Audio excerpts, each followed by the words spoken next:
Good morning, hall of you. आज हम start कर रहे हैं अपना दूसरा लेक्चर, जिसमें हम बल यानी कि फोर्स के बारे में जानेंगे। ठीक है, बल क्या है? वह बाह्य कारक, वह एक्सटर्नल एजेंट जो किसी भी पिंड, किसी भी बॉडी की गति अवस्था में परिवर्तन करने की चेष्टा करे, उसके आकार में परिवर्तन करने की चेष्टा करे, बल कहलाता है। ठीक है, बल का मात्रक बच्चों न्यूटन होता है। इसे कैपिटल एफ या कभी कभी पी से भी डिनोट करते हैं। इसका विमीय सूत्र जो होता है वो M L T minus two होता है। ठीक है, M L T minus two होता है। और इसका जो फॉर्मूला होता है, बल इक्वल टू द्रव्यमान गुणित त्वरण, यानी कि F equal to M into A. द्रव्यमान यानी कि मास इंटू एक्सेलरेशन को हम क्या बोलते हैं? क्या बोलते हैं? फोर्स बोलते हैं। अब क्या है कि अगर हमने डेफिनेशन में पढ़ा है कि वह किसी भी पिंड की गतिमान अवस्था में या विरामावस्था में भी चेंज ला सकता है, उसके शेप में चेंज ला सकता है, तो उसके क्या क्या प्रभाव होंगे वो भी हमको जानना है। ठीक है, नंबर वन। अब देखिएगा क्या क्या प्रभाव हो सकते हैं। नंबर वन, ठीक है, यहाँ पे हम एक एग्जाम्पल ले लेते हैं कि मान लीजिए ये कोई एक बॉडी है। Good morning everyone. तो मान लीजिए ये एक बॉडी है, ठीक है, बॉडी को ए नाम दे देते हैं, जो कि अर्थ सरफेस पे रखी हुई है। यदि हम इसमें एक फोर्स पी लगाते हैं तो इसका क्या क्या रिजल्ट हो सकता है ये देखिएगा। अच्छा, बॉडी का डिस्क्रिप्शन मैं थोड़ी सी और दे देता हूँ कि बॉडी ए है और बॉडी जो है लेफ्ट टू राइट मूव कर रही। अब इसमें अगर आप देखें तो रिजल्ट क्या होगा कि बॉडी इसी डायरेक्शन में मूव कर रही है, हमने फोर्स भी इसी डायरेक्शन में लगा दिया, तो क्या होगा? इसकी स्पीड बढ़ जाएगी। इसकी स्पीड क्या होगी? बढ़ जाएगी, नंबर वन। नंबर टू, अगर ये फोर्स दूसरे डायरेक्शन में होता तो इसकी स्पीड घट जाती। नंबर थ्री, ये फोर्स अगर अलग तरीकों से लगाया गया होता, मान लीजिए ये बॉडी पत्थर है और इसमें एक हथौड़े से हमने फोर्स अप्लाई किया होता, तो ये टूट जाता, तो उसके आकार में भी परिवर्तन हो जाता। इन्हीं को हम जानते हैं कुछ पॉइंट से। ठीक है, चलिए स्टार्ट करते हैं।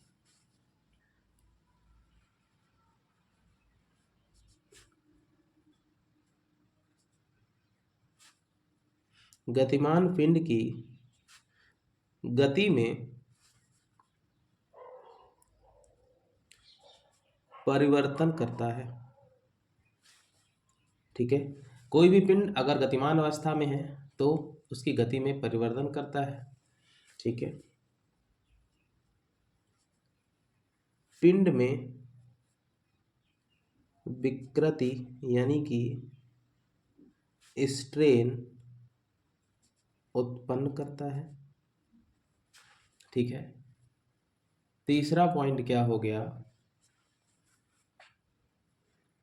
यह किसी पिंड में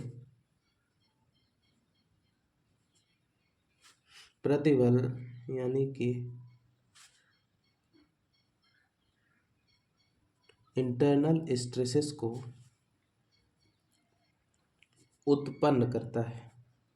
ठीक है, ये सारे पॉइंट्स अभी हम डिस्कस करेंगे, आपको परेशान होने की ज़रूरत नहीं है। ठीक है, और विराम पिंड को गतिमान अवस्था में ले जाता है। गतिमान पिंड को विराम अवस्था में ले जाता है। इस तरीके के रिजल्ट हमको फोर्स से मिलते हैं। अब क्या है? ठीक है, कैरेक्टरिस्टिक्स ऑफ फोर्स के बारे में हमको जानना पड़ेगा। चलिए, हमने बोला था तो हम कुछ बातें बता देते हैं। गतिमान पिंड की गति में परिवर्तन करता है। हमने यहाँ पे एक एग्जांपल लिया, एक बॉडी ए है और इस बॉडी में जैसे ही फोर्स पी अप्लाई करते हैं, इसके कारण इसकी वेलोसिटी क्या होती है? इंक्रीज हो जाती है। दूसरी चीज, पिंड में विकृति उत्पन्न करता है। हमने बोला था अगर ये पत्थर होता, इसमें हथौड़े से हम मार देते तो उसके क्षेत्रफल में, उसके आयतन में या उसके शेप में कुछ ना कुछ चेंजेस आते, तो विकृति आ गई। तीसरा क्या ये है कि जब हम फोर्स अप्लाई करते हैं तो कोई भी बॉडी अपने आप को टूटने नहीं देना चाहती, तो उसकी एक इंटरनल स्ट्रेंथ होती है, उसी के कारण वहां पे एक इंटरनल स्ट्रेस डेवलप होता है। तो ये भी इसी का परिणाम है। आगे बढ़ते हैं। विराम पिंड को गतिमान अवस्था में भी ले जाता है। अगर कोई बॉडी है वो विराम कंडीशन में है, उसको गतिमान अवस्था में ले जाना है, उसके लिए भी क्या जिम्मेदार है? बल ही जिम्मेदार है। अब बल तो ठीक है, बल के अविलक्षण या कैरेक्टरिस्टिक्स ऑफ फोर्स के बारे में जान लेते हैं। हेडिंग डालेंगे बल की विशेषताएं।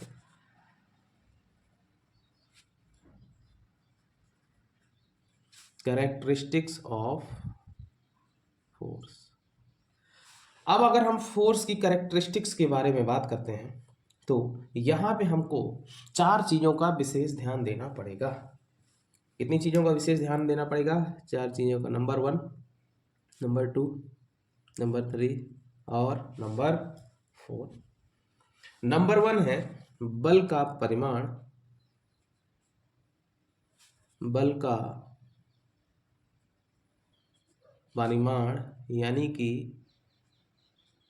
Magnitude of force. दूसरा दिशा,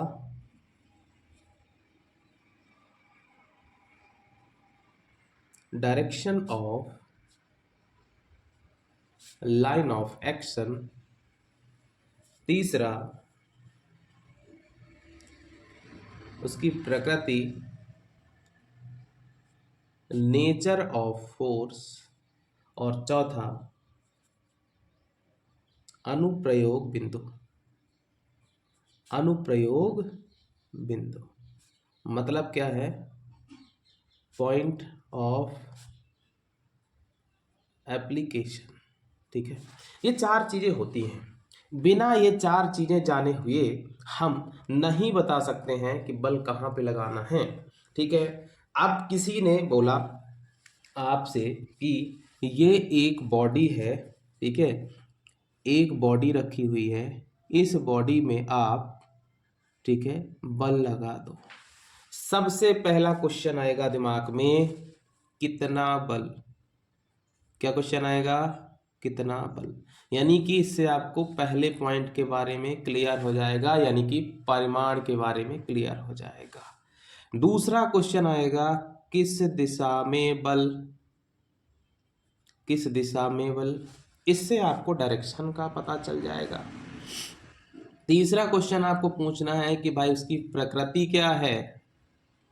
अब बोलोगे प्रकृति क्या हो सकती है? जैसे दरवाजे को हम धकेल भी सकते हैं और खींच भी सकते हैं। खींचेंगे तो पुल करेंगे, दबाएंगे तो पुश करेंगे, तो दोनों को अलग अलग परिणाम मिलते हैं। जब हम धकेलते हैं, अंदर से धकेलते हैं तो बंद होता है, बाहर से धकेलते हैं तो खुलता है। तो देखिए दिशा बदली तो परिमाण भी बदल गया। इसी तरीके से किसी छात्र के जीवन में अगर दिशा बदली तो उसकी दशा परिवर्तित होना बहुत ज्यादा मतलब मस्ट ही है। अगर वो सही दिशा में गया तो उसकी दशा इतनी अच्छी हो जाएगी कि इसकी पुश्तें सुधर जाएंगी, और अगर गलत दशा में गया, गलत दिशा में गया, तो उसकी ऐसी दुर्दशा होगी कि वो कहीं का नहीं बचेगा। नेक्स्ट बचा बच्चों की अनुप्रयोग बिंदु। ठीक है, तो पॉइंट ऑफ एप्लीकेशन। अब हम कहाँ पे लगाएं? तो आपको बताया जाएगा कि अगर, ठीक है, बोला जाएगा इस बिंदु में, एक पॉइंट उन्होंने बता दिया, इस पॉइंट पे 5 न्यूटन का बल आप लगाइए। ठीक है, नेचर उसकी होनी चाहिए, नेचर क्या होना चाहिए? पुल। तो हमने क्या किया, इस पॉइंट पे 5 न्यूटन का बल लगा दिया, जो कि पुल है। पुल मतलब क्या? खींचने वाला। पुश मतलब क्या? धकेलने वाला। तो हमको पॉइंट ऑफ एप्लीकेशन पता चल गया, किस डायरेक्शन में है ये भी पता चल गया, कितना है ये भी पता चल गया, इसका नेचर क्या है, पुल, ये भी पता चल गया। ये होती हैं बल की विशेषताएं। अब आगे अपन बढ़ते हैं और जानते हैं कि बल की कौन कौन सी इकाइयां होती हैं। वैसे तो हमने बता दिया है कि बल की इकाई क्या होती है, न्यूटन होती है। लेकिन अब हमने कल की क्लास में पढ़ा था कि यूनिट्स जो होते हैं उनके 4 सिस्टम होते हैं, एक CGS, FES, MKS और SI, ठीक है। और जब हम उन सारे के बारे में पढ़ेंगे, उन सभी के बारे में पढ़ेंगे, तो हमको ये चीज़ क्लियर करनी बहुत ज़्यादा ज़रूरी हो जाएगी, ठीक है। तो चलिए स्टार्ट कर देते हैं, ठीक है। अब इसकी जो है यूनिट डिपेंड करता है कि अलग अलग सिस्टम में अलग अलग प्रकार की होगी। अगर हम बात करें इसकी SI यूनिट की, ठीक है, तो इसकी जो SI यूनिट होती है वो होती है न्यूटन, ठीक है। क्या होती है? न्यूटन। इसे कैपिटल N से डिनोट कर देते हैं। इसी की जो CGS यूनिट होती है बच्चों, वो होती है डाइन, नॉट डायन, डाइन, ठीक है। CGS यूनिट क्या होती है? इसकी डाइन होती है, ठीक है। और इन दोनों में एक रिलेशन होता है कि 1 newton equal to 10⁵ dyne. 1 newton जो है बच्चों वो कितने डाइन के बराबर होता है? 10⁵ डाइन के बराबर होता। आगे बढ़ जाते हैं, तो ये तो सिंपल हो गया। अब देखिए कि एक और यूनिट इसकी हो सकती है जो गुरुत्वीय यूनिट कहलाएगी, ठीक है। जैसे कि हम भार करते हैं तो भार भी, उसकी यूनिट भी एक न्यूटन होती है। भार की यूनिट क्या होती है? न्यूटन होती है, ठीक है। तो दूसरी अगर हम बात करें तो ये तो एब्सोल्यूट यूनिट हो गई। दूसरी अगर हम बात करें तो गुरुत्वीय इकाई की बात करेंगे। और अगर हम गुरुत्वीय इकाई की बात करते हैं तो गुरुत्वीय इकाई की जो यूनिट होगी बच्चों वो होगी, जैसे कि समझने की कोशिश करो। अगर हम बात करें कि 1 किलोग्राम है किसी भी वस्तु का द्रव्यमान, तो वो कितने न्यूटन के बराबर होगा? 9.81 न्यूटन के बराबर होगा। सर समझ नहीं आया? तो समझने के लिए बच्चों बात ये है कि फोर्स इक्वल टू होता है मास इनटू एक्सेलरेशन, और ये 9.8 का गुणा हमने इसमें किया है। हमारे पास 1 kg था, इसमें हमने 9.81 यानी कि गुरुत्वीय त्वरण का गुणा किया, जिसके कारण हमारे पास रिजल्ट क्या आ गया? 9.1 न्यूटन। तो आज से आपको याद रखना है कि भार भी बल है, या फिर ये कहें कि जो भार है ये भी बल की तरह कार्य करता